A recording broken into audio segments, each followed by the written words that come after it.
Every government has its Secret Service branch. America, its CIA, France, Deuxième Bureau, England, MI5. NATO also has its own. A messy job? Well, that's when they usually call on me or someone like me. Oh, yes. My name is Drake. John Drake.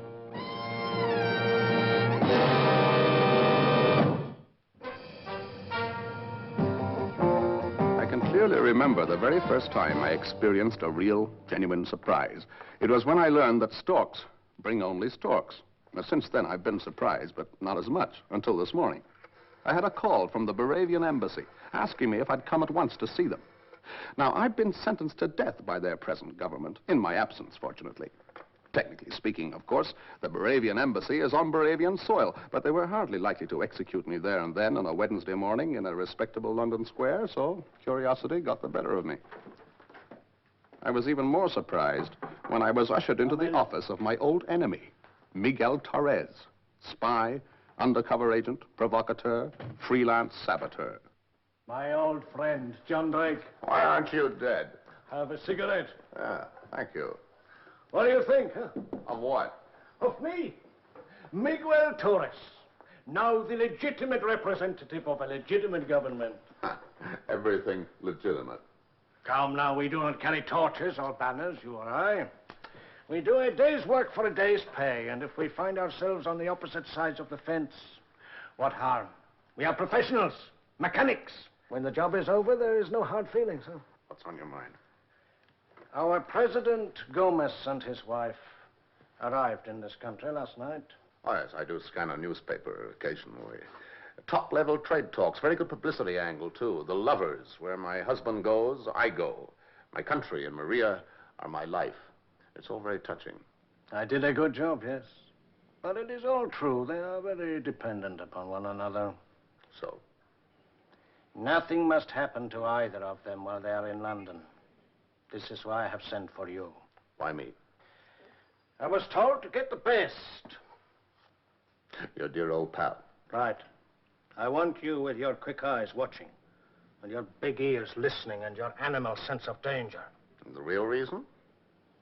We are expecting trouble from your friends. Be a little more explicit, please. Come now, Drake. This is Mike Torres, remember? And remember 2 years ago, the uprising in Moravia? Who was it helped the leaders to escape, huh? Who was it found them refuge here in London? Who knows where they are and is trusted by them? You! That is why I must have your help. What made you think I'd help you? For $10,000 and expenses, $20,000. No.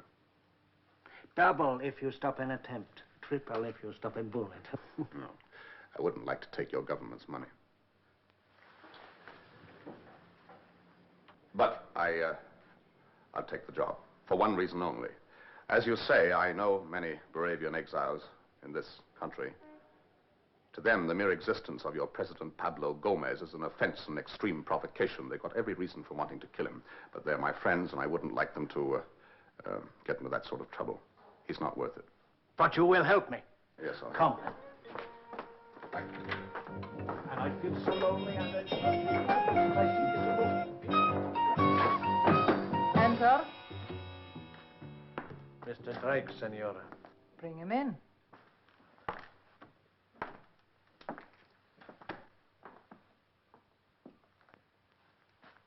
He looks dependable. I'm obliged. You may go, Torres. I'll talk to Mr. Drake alone. As you wish, senora. I'm aware, Mr. Drake, that in the recent revolt in our country, you did not play a role exactly sympathetic to us. Now, my sympathies on that occasion were with your husband's enemies. I helped them to escape. I thought, in fact, I still think that they were in the right. But that, of course, has nothing to do with my protecting your husband and yourself. Now. Yes. They told me you were an honorable man. Now, Torres has told you what is expected of you? Yes. And, how do you propose to do it? Well, I should think the first and obvious thing is to check on all the exiles over here. I know where most of them are, and what they've been doing since they fled your country. No, I do not want them persecuted anymore. Leave them alone. Do you usually hire experts and then do the job yourself? Let me put it this way, Mr. Drake. The revolt failed. The leaders lost homes, their wealth, everything. Now they are exiles, trying to make a new life in a strange country. We do not wish to be vindictive. Well, admirable sentiments, but then, of course, you can afford to be forgiving. Nevertheless, I should still like to check on them, should I find it necessary. Very well, Mr. Drake. If you say so. I should like you to report to Mr. Torres at least once every day. No, not to Mr. Torres, either to you or to your husband. Oh? Have you something against Mr. Torres? No, that's hardly the point. Then what is? It's just that I've decided to be responsible only to you. As you wish, Mr. Drake. You'll be hearing from me. Goodbye.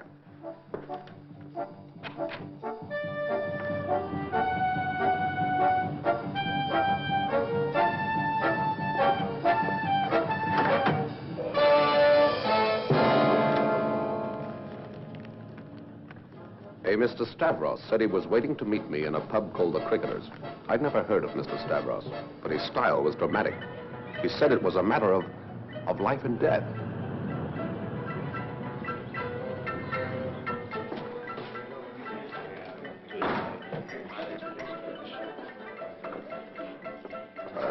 Beer, please. Beer, sir?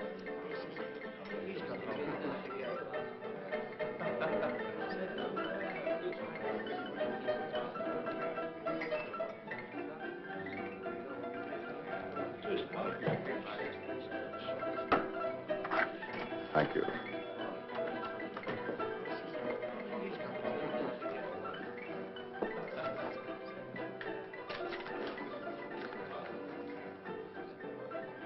I now drink beer with you, sir. Another beer, please. Thank you.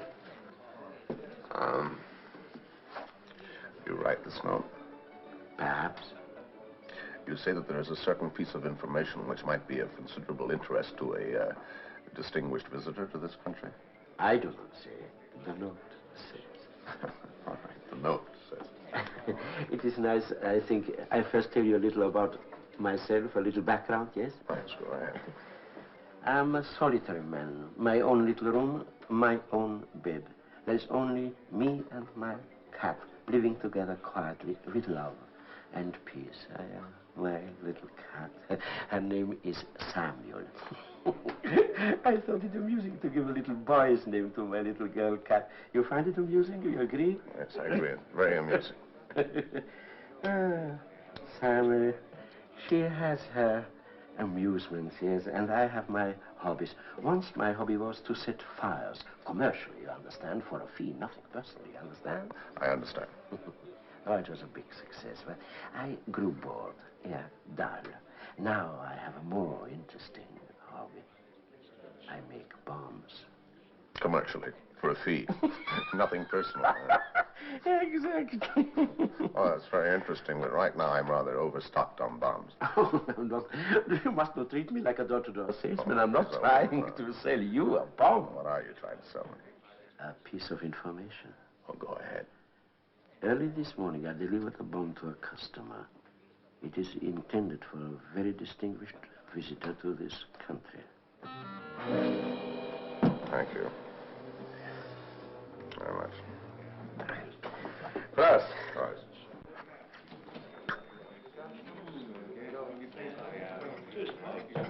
Ah. About the bomb.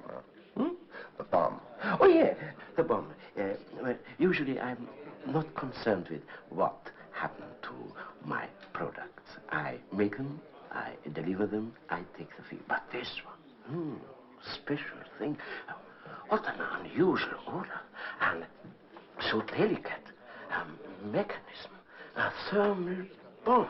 So naturally you became unusually curious. Oh, it contains its own automatic detonating agent. It's, let's see, say, this is the casing, you see, and now I seal it. Once sealed, self-generating heat is produced by this element.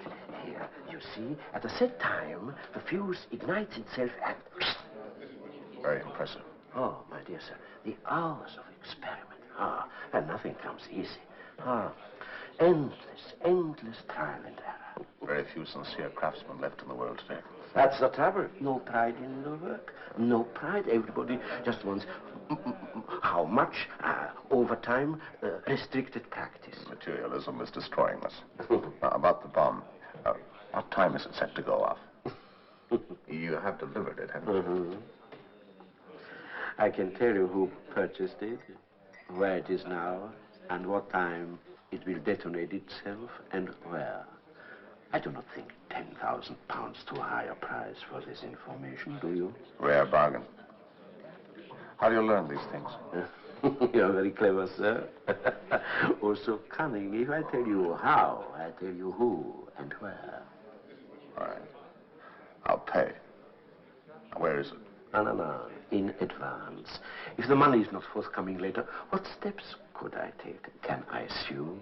Surely you see the delicacy of my position. Oh, yes, of course there is that. All right, then I'll pay in advance. Now, if you were to come... No. You get the money in cash. And give me a number where I can call you in 1 hour. It won't go off before then. Sir, I'm a craftsman. All right. Here is a number where you can ring me. It's quite safe. It's a private line. You're a splendid gentleman. It's a pleasure to do business with you.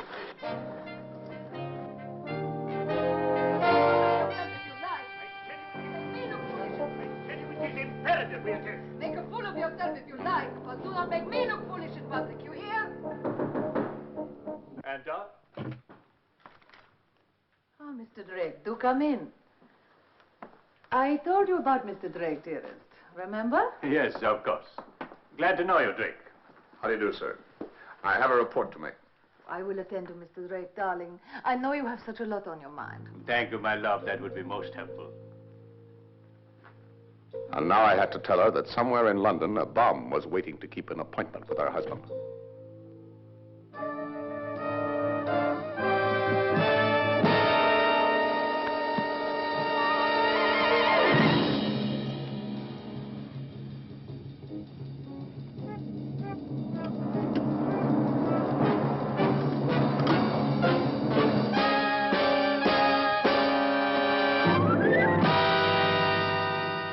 Couldn't you have had the police hold him? Well, I considered it, but we don't want him, you know. We want the bomb, if there is a bomb. And you think there is? Yes, that's why I let him go. Oh, incidentally, I gave him the number of your private line up here. Do you think he'll call? Well, if he doesn't, then there's nothing in it. He's just a crank. You say this bomb, if there is a bomb, is already set to go off at a certain time. Nothing will stop it. That's right. Well, then, of course, you must have the money. I'll arrange for it at once. Hello? Yes? Yes, that's right. Mr. Drake is here. Hello, yes, Drake here. Yes.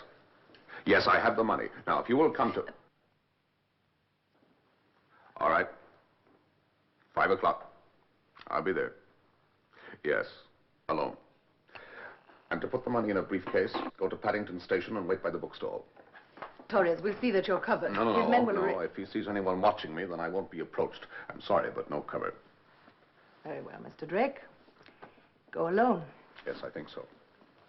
At Bath, Bristol, Yachts and Western-super-Mare. Change at Yachts for Police. Attention, please. Mr. John Drake. Attention, please. Mr. John Drake. Telephone call for Mr. John Drake. Please call at the station master's office. Mr. John Drake. Oh, I'm John Drake. You have a call for me? Thank you. Hello, John Drake here. No, that is not true. I have not broken my word. I swear there is no one watching me. I give you my solemn word. Now listen, if you come...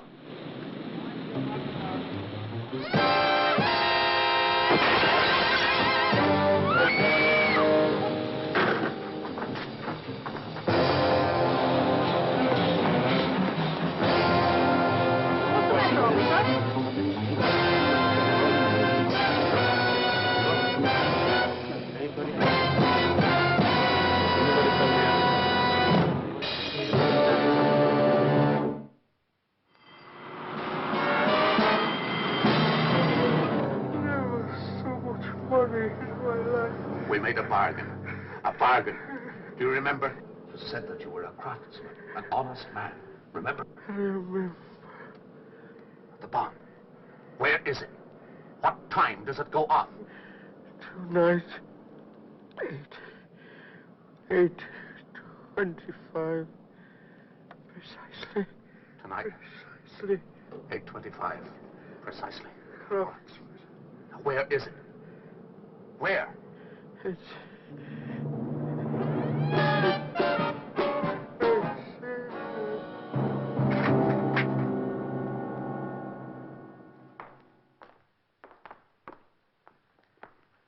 Well, you met him?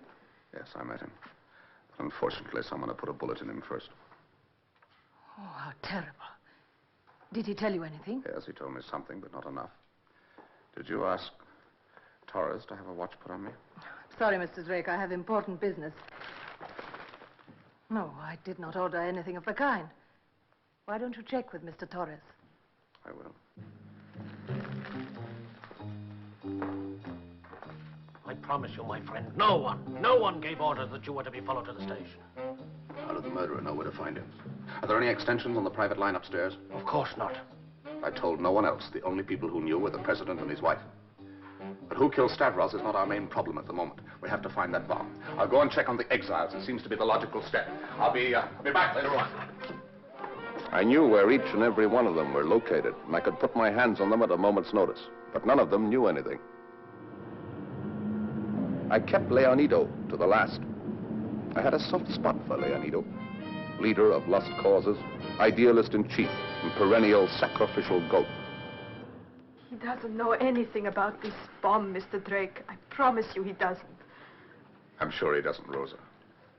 Please forgive this intrusion.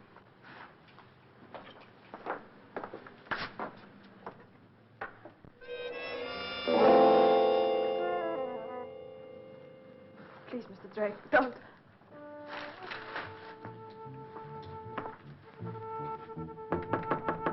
All right, you can come out now, ma'am.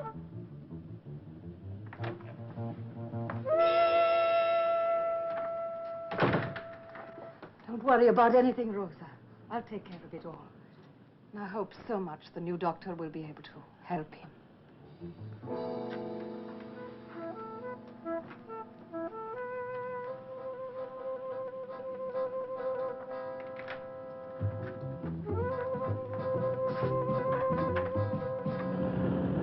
Mr. Drake, try to understand. A long time ago, when we were both children, Rosa was my friend. Whatever Leonido did to my husband and me, she is still Rosa. Whatever I can do to help her, I will do. Why did you hide from me, ma'am? I was not hiding from you. How was I to know it was you came into the room? It might have been just anyone. What the newspapers would have done with a story like that. You have a point there. You don't believe a word I've said.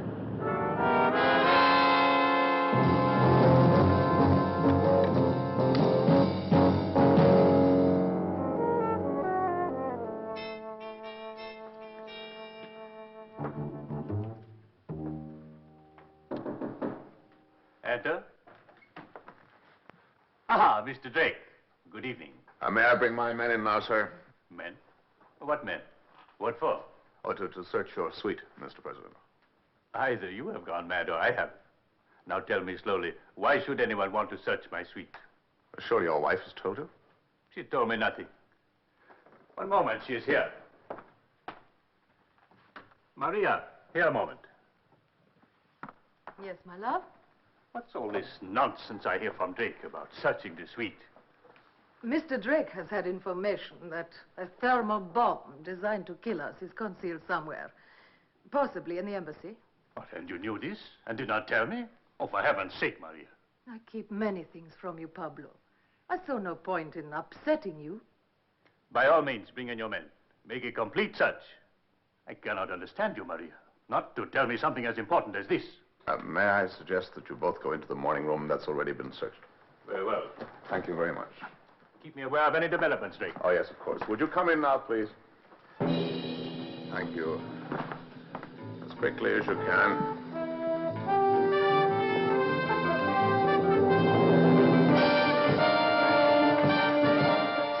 packed and stop packing. The search is completed. There's no bomb in the embassy. Well, we can relax. The president has no further engagements for tonight. Will you have a drink? No, thanks. I better go upstairs and tell him the alarm's over. I think that little fellow of yours was mad, you know. Oh, it's all right. The alarm's over. It's not necessary to leave the building any longer. Good, but we are going out. Oh, excuse me. Huh? I thought you were staying in this evening. It is nothing official. You should have told me. My husband and I are going to the ballet, if you have no objection. When did your husband make this arrangement? I made the arrangement. When? I should like to know, please. The day we arrived, if you must know. Who else knows of it? Just my husband and myself. Now, we really must go. It would not do to be late. I shall have to come with you, I'm afraid. If you insist. The thing was, which of the great lovers has had enough of the other? One of them for sure, but which? One of them was going to have a last-minute excuse for not getting in that car. One of them. I thought I knew which.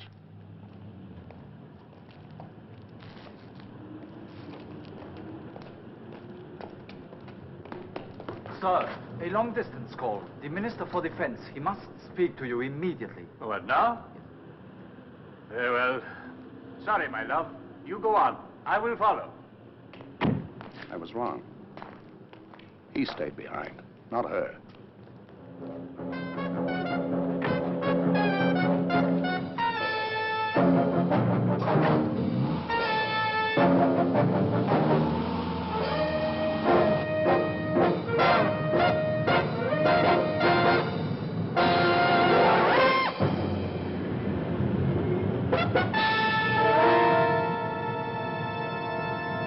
Pull into the left here, please.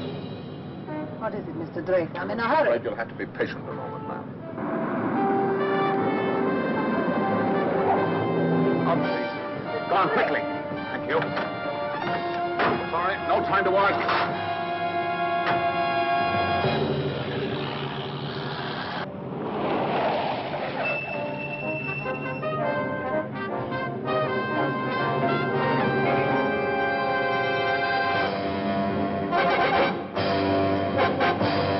Will you kindly explain your extraordinary behavior? I'm afraid that in 3.5 minutes, your car is going to...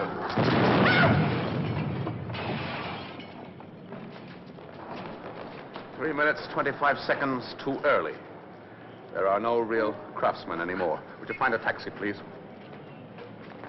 Mr. Drake, what is all this about? I'm sorry, but I suspect that it was your husband who tried to kill you. I knew he hated me. But I didn't realize how much. What do you intend to do now? Nothing, Mr. Drake. Just carry on. My countrymen need peace. We cannot expose them so soon again to the horrors of revolution. But things will change slowly. We will work for that.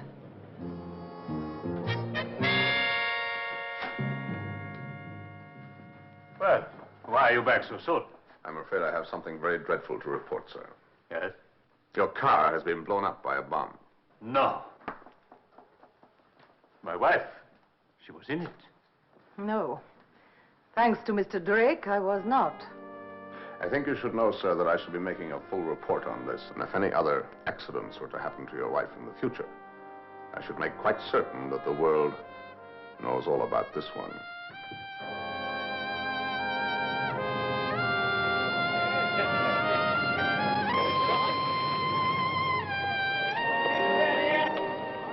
As far as I know, well, anyway, I hoped, they lived happily ever after.